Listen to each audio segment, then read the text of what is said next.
सलाम नमस्ते, मैं समीर शेख हाजिर हूँ आपके साथ हंगामा न्यूज पर। छत्तीसगढ़ में चुनावी बिगुल बज चुका है। सभी राजनीतिक पार्टियों ने अब कमर कस ली है। ज्ञात हो कि पिछले दिनों प्रधानमंत्री मोदी जी ने रायपुर में एक रैली को संबोधित कर भाजपा की ओर से चुनावी बिगुल बजाया था। तब से सभी राजनीतिक पार्टियों ने अपने अपने स्तर पर तैयारियां शुरू कर दी हैं। इसी के चलते आज समाजवादी पार्टी ने एक प्रेस कॉन्फ्रेंस करके अपने स्तर पर कहीं न कहीं ये संकेत देने का प्रयास किया है कि वो भी इस चुनाव को जीतने में कोई कसर नहीं छोड़ने वाली। साथ ही पत्रकारों के प्रश्नों का उत्तर देते हुए उन्होंने छत्तीसगढ़ राज्य में चल रहे अनियमित कर्मचारियों के नियमितीकरण को लेकर चल रहे कई धरना प्रदर्शन का हवाला देते हुए उनकी समस्याओं व मांगों को घोषणा पत्र में शामिल करने पर विचार के भी संकेत दिए और इस चुनाव में उनके द्वारा तीसरे मोर्चे के उभरने की भी बात कही। आज आप लोगों ने यहाँ पे प्रेस वार्ता का कार्यक्रम रखा है, इसके पीछे आप लोगों का मकसद क्या है? सर्वप्रथम आज रायपुर राजधानी में आने वाले विधानसभा चुनाव और आने वाले लोकसभा चुनाव के तात्पर्य रखे। आप देख रहे होंगे कि यहाँ कार्यकर्ताओं की एक समीक्षा बैठक भी रखी गई है, क्योंकि चुनाव सर पे है और जल्द तैयारी करनी अभी हम लोगों को बाकी है। इस कड़ी में माननीय हमारे प्रभारी महोदय लगातार लगभग एक महीने से पूरे प्रदेश के जिले वाइज विधानसभा वाइज जा करके कार्यकर्ताओं की नब्ज तोड़ रहे हैं और ये देखने की कोशिश कर रहे हैं कि हमारी जमीन कितने स्तर पे कैसी तैयार है। क्योंकि अभी प्रभारी महोदय जी बस्तर के दौरे पे थे, वहाँ पे हमारे एक साथी वो संतोष पूनम जी थे, उनकी नक्सलियों ने निर्मम हत्या कर दी थी। उसको माननीय अखिलेश यादव जी ने कुछ सहायता राशि भिजवाई और सहायता राशि को माननीय प्रभारी महोदय ने जाकर के उनके हाथों में दिया और वहाँ की जनताओं का नब्ज टटोलने के बाद जो निर्णय सामने आया वो चौंकाने वाला है। कहीं न कहीं लोग तीसरी शक्ति को चाहते हैं। समाजवादी पार्टी तीसरी शक्ति के रूप में यहाँ उभरेगी और हम आज कोशिश करेंगे कि आप लोगों की मीटिंग के बाद हम कार्यकर्ताओं को भी बात करें और जाने की ये स्थिति हमारी कहाँ तक है और उनकी कैसी कैसी तैयारी है। बाकी के लिए माननीय प्रभारी महोदय जी यहाँ पे हैं। आपने अभी कांग्रेस और बीजेपी की बात की है। छत्तीसगढ़ में भी सबसे बड़ा मुद्दा है अनियमित को नियमित करने का। अभी लगातार धरना प्रदर्शन हो रहा है, तो इसमें आपकी पार्टी का क्या रुझान है और किस प्रकार का, अगर आपकी पार्टी आती है तो इसमें किस प्रकार का फेरबदल हो सकता है?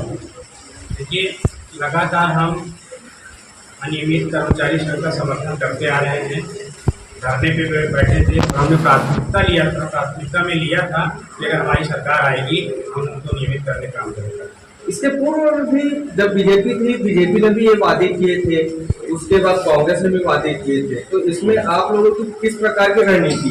बीजेपी, अभी हमने आपसे कहा, बीजेपी और कांग्रेस एक सिक्के के दो पहलू हैं। अनियमित तौर पर काम कर रहे हैं, उनका नियमित होना तो अति आवश्यक, हमको होना भी चाहिए।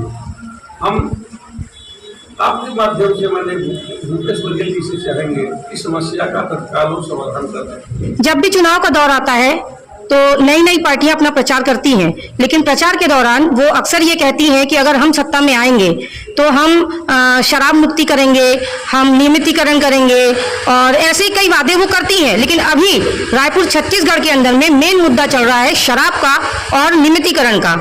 ठीक है, नियमितीकरण के लिए आपने जवाब हमें दे चुके, लेकिन शराब का क्या है? अभी तक कांग्रेस सरकार के चलते 2000 करोड़ की चूना तो हमें लग चुका है। तो इस मुद्दे पर आप क्या कहेंगे?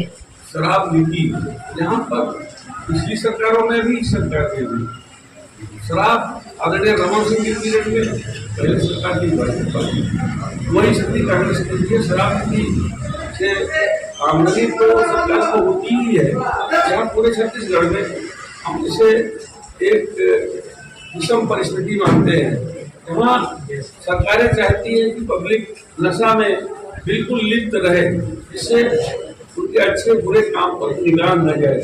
हमारा छत्तीसगढ़ भारत का शानदार प्रदेश है।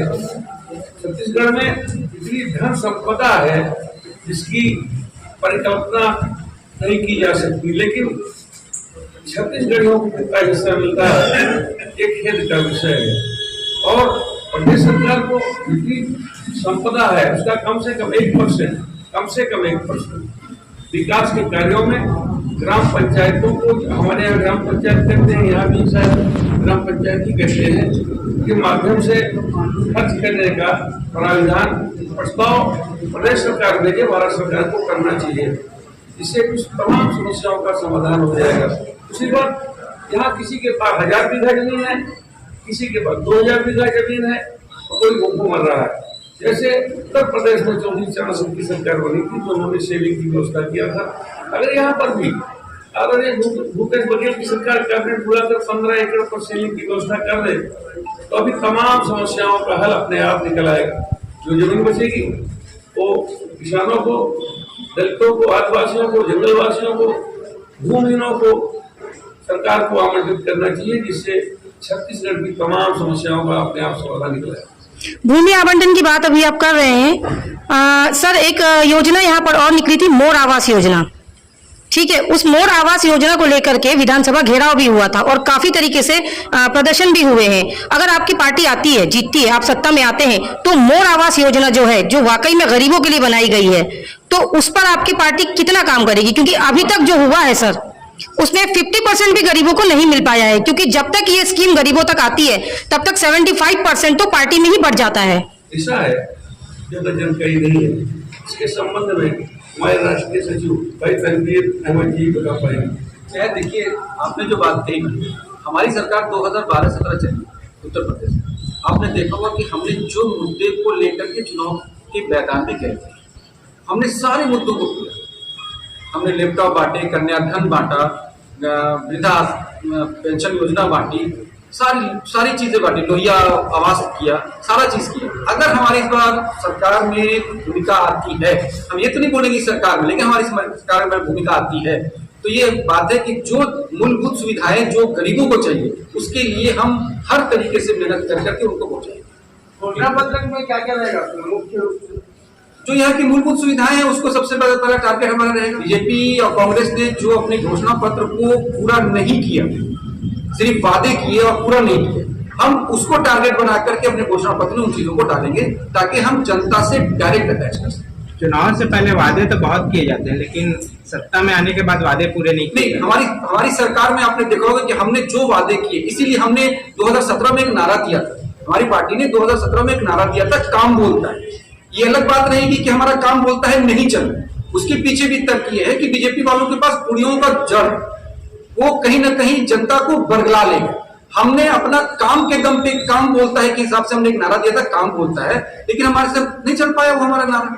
लेकिन अब जनता को समझ में आ रहा है कि जनता के हित में रह के काम करना पड़ेगा, नहीं तो ये जनता आपको भगा देगी। छत्तीसगढ़ मेहतारी की बात की जाती है सर, आप छत्तीसगढ़ से हैं, आपको पता बूढ़ा तालाब में पिछले 9 महीने से विधवाएं बैठी हैं सर। 9 महीने से विधवाएं अपने बच्चों को लेकर के एक झोपड़ी में बैठी हैं, जो अभी भी शायद इस मौसम में बैठी होंगी सर। बीच में उनका पूरा झोपड़ा उड़ चुका था सर, और काफी लोगों को 2-3 महिलाएं उस पर दब चुकी थी सर, और अभी तक सरकार उस विषय में कोई विचार ही नहीं की है।